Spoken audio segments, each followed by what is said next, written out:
আসসালামু আলাইকুম রহমতুল্লাহি ওয়া বারাকাতুহু। আলহামদুলিল্লাহ ওয়াসসালাতু ওয়াসসালামু আলা রাসূলিল্লাহ নবিয়িনা মুহাম্মদ ওয়া আলা আলিহি ওয়া সাহবিহি আজমাইন। সম্মানিত দর্শক মণ্ডলী, আমি আপনাদের নিকটে রমাদান বিষয়ে, রমাদানকে উপলক্ষ করে কিছু হাদিস যে সমাজে চালু রয়েছে অথচ ওগুলি হাদিস নয়, আল্লাহ রসুল সাল্লাল্লাহু আলাইহি ওয়াসাল্লাম থেকে প্রমাণিত নয়, এই জাতীয় কিছু হাদিসের প্রতি দৃষ্টি আকর্ষণ করব। আমা তৌফিকুনা ইল্লা বিল্লাহ। আমাদের মনে রাখতে হবে, কেবল রাসূলুল্লাহ সাল্লাল্লাহু আলাইহি ওয়াসাল্লাম থেকে যে হাদিসটি প্রমাণিত সেই হাদিসটি বলতে হবে, অপরমান্য হাদিস বলার কোনো অধিকার নেই। রাসূলুল্লাহ সাল্লাল্লাহু আলাইহি ওয়াসাল্লাম বলেন, কাফা বিল মারই কাযিবান আন ইউহাদ্দিসা বিকুল্লি মা সামি। একজন ব্যক্তির ক্ষেত্রে মিথ্যাবাদী হওয়ার জন্য এতটুকুই যথেষ্ট যে সে যা শুনবে তাই বলবে, অর্থাৎ বিনা তাহকিকে বলবে। তার মানে হাদিস নামের কিছু পেলেই সে বলে বেড়াবে, এটাই হলো মিথ্যাবাদী হওয়ার লক্ষণ। আর এক হাদিসে রাসূলুল্লাহ সাল্লাল্লাহু আলাইহি ওয়াসাল্লাম বলেন, মান কাযাবা আলাইয়া মুতাআম্মিদান ফালিয়াতাবাওয়া মাকআদাহু মিনান নার। যে ব্যক্তি আমার উপর মিথ্যারোপ করবে জেনে বুঝে, সেজন্য তার স্থান জাহান্নামে নির্ধারণ করে নেয়। বুখারী মুসলিমের হাদিস। রাসূলুল্লাহ সাল্লাল্লাহু আলাইহি ওয়াসাল্লাম আরও বলেন, যে ব্যক্তি এমন হাদিস বর্ণনা করে আমার থেকে যার সম্পর্কে তার ধারণা যে মিথ্যা হতে পারে, তাহলে সে মিথ্যুকদের একজন। সহিহ মুসলিম ভূমিকা অধ্যায়। রাসূলুল্লাহ সাল্লাল্লাহু আলাইহি ওয়াসাল্লাম আরও বলেন, ইন্নাল্লাযী ইয়াকযিবু আলাইয়া ইউবনা লাহু বাইতুন ফিন্নার। নিশ্চয় যে আমার উপর মিথ্যারোপ করবে তার জন্য জাহান্নামে একটি ঘর নির্মাণ করা হবে। আল-ইয়াযু বিল্লাহ। মুসনাদ আহমদের হাদিস।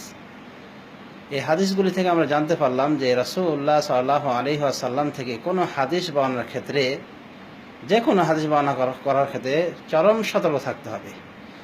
সুতরাং ওই হাদিসটি কেবল বলা যাবে যে হাদিসটি প্রকৃত অর্থে রাসূলুল্লাহ সাল্লাল্লাহু আলাইহি ওয়াসাল্লাম থেকে প্রমাণিত।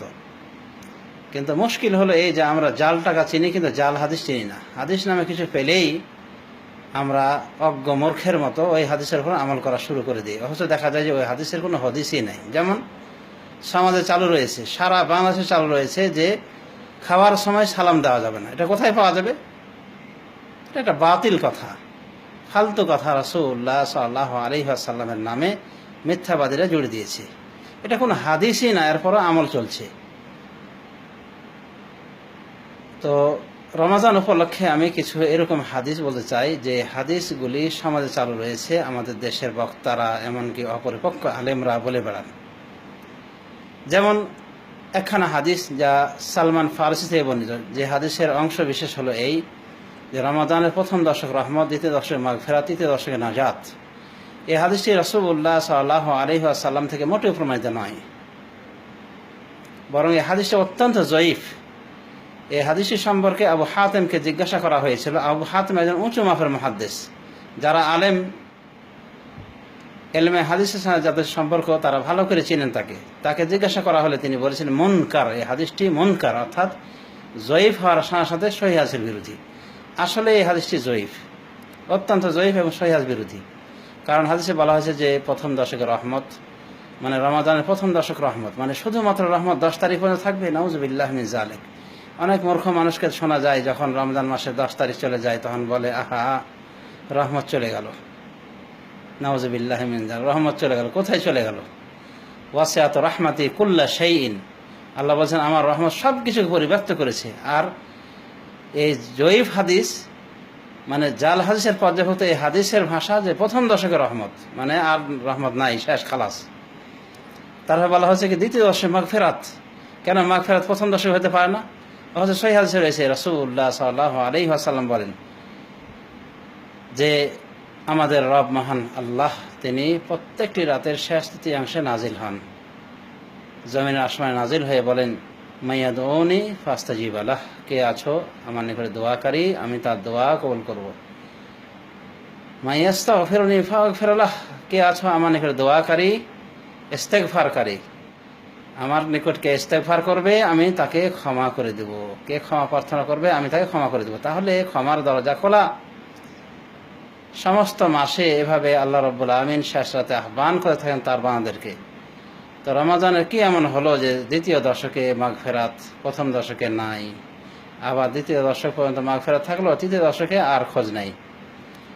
তো দেখা যাচ্ছে যে এই কথাটিও সহিহ হাদিস বিরোধী। আর রহমতের বিষয়ে তো বুঝতেই পারলেন যে রহমতকে 10 তারিখের সাথে খাস করা, এটাও একটা আল্লাহর প্রশস্ত বস্তুকে, বড় নেয়ামতকে সংকুচিত করে দেওয়া নির্দিষ্ট তারিখে, নাউযুবিল্লাহি মিন যালিক। অথচ সহিহ হাদিসে রয়েছে, সহিহ হাদিসের অংশ বিশেষ, যে রমাজান যখন প্রবেশ করে তখন রহমতের দরজাগুলি খুলে দেওয়া হয়। সহিহ মুসলিম বর্ণনা, বুখারী মুসলিম বর্ণনায় এসেছে যে রমাজানের প্রথম রাত প্রবেশ করার সাথে সাথে আল্লাহ রাব্বুল আমিন আসমানের দরজাগুলি খুলে দেন, মানে আসমানের দরজাগুলি খুলে দেওয়া হয়, জান্নাতের দরজাগুলি উন্মুক্ত করে দেওয়া হয়, আর জাহান্নামের দরজাগুলি বন্ধ করে দেওয়া হয়। আর সহিহ মুসলিম বর্ণনা কি বলা হচ্ছে, ওয়া ফুতিহাত আবওয়াবুর রাহমাহ, রহমতের দরজাগুলি খুলে দেওয়া হয়। তাহলে রহমতের দরজাগুলি খুলে দেওয়া হলো, আর এই 10 তারিখ পর্যন্ত রমাদানের শুধু রহমত থাকবে, কথাটিকে মিলল? আস্ত মিথ্যা কথা হয়ে যাচ্ছে। অন্যভাবে বলা হয়ে থাকে, ওই সালমান ফারসির হাদিসের অংশ বিশেষ, যে ওয়া আখিরু ইতকুম মিনান নার, লাস্টে রমাদানের শেষ দশক হলো জাহান্নাম থেকে মুক্তি। কেন জাহান্নাম থেকে মুক্তি প্রথম রমাজান থেকে হতে পারে না? এটা জয়ীফ হওয়ার সাথে সাথে, এ কথাটি জয়ীফ হওয়ার সাথে সাথে সহিহ হাদিস বিরোধী। সহিহ হাদিসে রয়েছে ইন্না লিল্লাহি ওয়া তাআকা ওয়া যালিকা ফি কুল্লি লাইলাতিন মিন রমাদান। সুনান গ্রন্থের হাদিসে রয়েছে যে আল্লাহ রাব্বুল আমিন অনেক লোককে স্বাধীন করে থাকেন জাহান্নাম থেকে, আর এটি রমাদানের প্রত্যেক রাত্রে। সুনান গ্রন্থের বর্ণনা, সুনানের বর্ণনা। আবার মুসনাদুল বাজ্জার এসেছে ইন্না লিল্লাহি ওয়া তাআকা ওয়া যালিকা ফি কুল্লি ইয়াউমিন ওয়া লাইলাতিন মিন রমাদান। আল্লাহ রাব্বুল আমিনের বেশ কিছু বান্দা রয়েছে যাদেরকে তিনি স্বাধীন করে থাকেন, আর এমনটি তিনি করেন রমাদানের প্রত্যেকটি রাতে এবং দিনে। এই হাদিসটিও সহিহ, পূর্বের হাদিসটিও সহিহ। সহিহুত তারগীব ওয়া তারহিবে আল্লামা নাসিরউদ্দিন আল আলবানী এনেছেন উভয় হাদিসটিকে, অর্থাৎ হাদিসটির উভয় বর্ণনা সহিহ। তো এই হাদিস থেকে কি প্রমাণ হলো? যে আল্লাহ রাব্বুল আমিন মুক্তি দিয়ে থাকেন জাহান্নাম থেকে, আর এমনটি তিনি করেন রমাদানের প্রত্যেকটি রমাদানের রাতে এবং দিনে। আর এই জয়ীফ হাদিস কি বলছে? জয়ীফ হাদিসের কথা হলো যে না, নাজাত যদি থাকে তাহলে রমাদানের শেষে রয়েছে, নাউযুবিল্লাহি মিন যালিক। তো বলা যায় যে কথাটা, এই হাদিসের প্রত্যেকটা কথা রাসূলুল্লাহ সাল্লাল্লাহু আলাইহি ওয়াসাল্লামের সহিহ হাদিস বিরোধী। অথচ এরকম একটা বাজে হাদিস, অত্যন্ত জয়ীফ হাদিস, এমনকি মুনকার হাদিস, জয়ীফ হাদিস হওয়ার পরও সহিহ হাদিসের বিরোধী, এতগুলি দোষ থাকার পরও এই হাদিস আমাদের বাংলাদেশে সমস্ত অঞ্চলে চালু রয়েছে। টেকনাফ থেকে তেঁতুলিয়া দেখবেন যে এই হাদিসের ওয়াজ, অথচ হাদিসটি খতিয়েও দেখা হয়নি যে হাদিসের সহিহ না জয়ীফ। হাদিসের বাইহাকির শুআবুল ঈমান এসেছে। তো বাইহাকির এই হাদিস গ্রন্থ বলা যেতে পারে জয়ীফ, জাল সহ সব রকম হাদিসের আখড়া, এবং শুআবুল ঈমানের বরাতে, বাইহাকির বরাতেই মেশকাতে এসেছে, কিন্তু আমার দেশের মানুষের অধিকাংশের দৌড় মেশকাত পর্যন্ত, আর মেশকাতের হাদিসের ভিতরে সহিহ জয়ীফ তো রয়েছে। এভাবে দেখা আছে এই হাদিসটি চালু হয়ে গেছে সমাজে, এবং এই জাল জয়ীফ হাদিসই সহ পায় আমার দেশের বক্তাদের এবং অনেক বড় বড় আলেমদের মুখে। এমনকি আমাদের দেশের ক্যালেন্ডারগুলি, ইসলামিক ক্যালেন্ডারগুলি যা রমাদান উপলক্ষে ছাপানো হয়, দেখবেন এখানেও এই জয়ীফ হাদিস, অত্যন্ত জয়ীফ হাদিস, জাল হাদিসের কাছাকাছি এই হাদিসই সহ পায়। প্রথম দশকে রহমত, দ্বিতীয় দশকে মাগফিরাত, তৃতীয় দশকে নাজাত, মানে সকলে মুখস্থ করে নিয়েছে, হুজুর মজুর সবাই মুখস্থ করে নিয়েছে এই জয়ীফ এবং মুনকার হাদিসটি। আল্লামা নাসির আলবানী রহমতুল্লাহ আলাইহি তার ক্যাসেট আমি শুনেছি, তিনি হাদিসকে জাল পর্যন্ত বলেছেন। সমাজ শুধু এই হাদিসেরই অংশ বিশেষ হলো এই কথাটি যে রমাদানে একটি ফরজ আদায় করলে 70টি ফরজ আদায় হয়, অনুরূপভাবে একটি নফল আদায় করলে রমাদানে ওটা ফরজ হয়ে যায়। এটাও এই জয়ীফ জাল হাদিসের পর্যায়ভুক্ত, অর্থাৎ এই জয়ীফ জাল হাদিসের অংশ। মানে যে হাদিসের এতক্ষণ আলোচনা করা হলো, হাদিসটি জয়ীফ এবং সহিহ হাদিস বিরোধী, তার এই অংশ বিশেষ হলো এই কথাগুলি। এই কথাগুলি সহিহ হাদিস বিরোধী। কোনো প্রমাণ নাই যে একটা নফল ইবাদত ফরজ হয়ে যাবে রমাদানে, নফল নফল, ফরজ ফরজ। কিন্তু আমরা এই হাদিসের আলোকে ওয়াজ করে থাকি যে 70 ফরজ আদায় হয়ে যাবে। এই 70 ফরজ আদায় হবে, এক ফরজ রমজানে আদায় করলে 70 ফরজ আদায় হবে, এমন কথা এই বাইহাকির এই জয়ীফ অত্যন্ত দুর্বল হাদিস, মুনকার হাদিস ছাড়া আর কোনো হাদিসে এরকম স্পষ্ট প্রমাণ পাওয়া যায় না। সুতরাং এটাও থেকে আমাদের হেফাজত করতে হবে জবানকে। অথচ এই হাদিস দিয়েও আমরা ওয়াজ করে থাকি, এটাও আমরা শুনি যে এক ফরজে 70 ফরজ আদায় হবে এবং এক নফল ফরজ হয়ে যাবে। তো এই কথাটাও সহি হাদিস সম্মত নয়। অন্যভাবে আরেকটি হাদিস আমরা সমাজে চালু হওয়া দেখি এবং ফেসবুক সহ বিভিন্ন মিডিয়া পর্যায়ে প্রচার করা হয়ে থাকে, সেটি হলো যে ইফতারির টাইমে দোয়া কবুল, মানে ইফতারির টাইমে শুধু দোয়া কবুল হয়, এরকম একটা ধারণা। এই জন্য দেখা যায় যে আমাদের দেশের অনেক হুজুর মানে ইফতার মাহফিলে বলেন যে আপনারা এখন দোয়া করেন আপনারা, দোয়া কবুলের টাইম। তো এটা একটা জয়ীফ হাদিসের ওয়াজ ছাড়া আর কিছু নাই। সহিহ হাদিসে পাওয়া যায় যে রাসূলুল্লাহ সাল্লাল্লাহু আলাইহি ওয়াসাল্লাম তিনি বলেছেন সায়েমের দোয়া প্রত্যাখ্যাত হয় না, সায়েম রোজাদারের দোয়া প্রত্যাখ্যাত হয় না। তো এখানে খাস করা হয়নি, ইফতারের পূর্ব মুহূর্তের সাথে। সুতরাং যেটা খাস করা হয়নি সেটাকে আমরা খাস করবো কেন জয়ীফ হাদিসের ভিত্তিতে? যে হাদিসে বলা হয়েছে ইন্না লিস-সাইমি দাওয়াতান লা তুরাদ্দু, সায়েমের দোয়া রয়েছে যা প্রত্যাখ্যাত হয় না, সেটা হলো ইনদা ফিতরিহি, ইফতারের টাইমে। তো এই হাদিসে ইবনে মাজায় রয়েছে। আল্লামা ইবনুল কাইয়িম হাদিসটি জাদুল মাদে উল্লেখ করার সময় তিনি বলেন ইউরওয়া, মানে বর্ণিত আছে, কথিত আছে, মানে রুগ্ন শব্দে উনি উল্লেখ করেছেন, মানে এই হাদিসকে জয়ীফ হওয়ার দিকে ইঙ্গিত করেছেন। আল্লামা নাসিরউদ্দিন আলবানী রহমতুল্লাহ আলাইহি তিনিও বলেন তার জয়ীফ ইবনে মাজাতে যে হাদিসটি জয়ীফ, এবং বিস্তারিত আলোচনা করেছেন ইরওয়াউল গালিলের ভিতরে যে হাদিসটি জয়ীফ। অবশ্য দেখবেন এই জয়ীফ হাদিসের বরকত ছড়িয়ে ছিটিয়ে রয়েছে, মানে দোয়া কবুল হলে ওই সময়তে নাকি দোয়া কবুল হবে।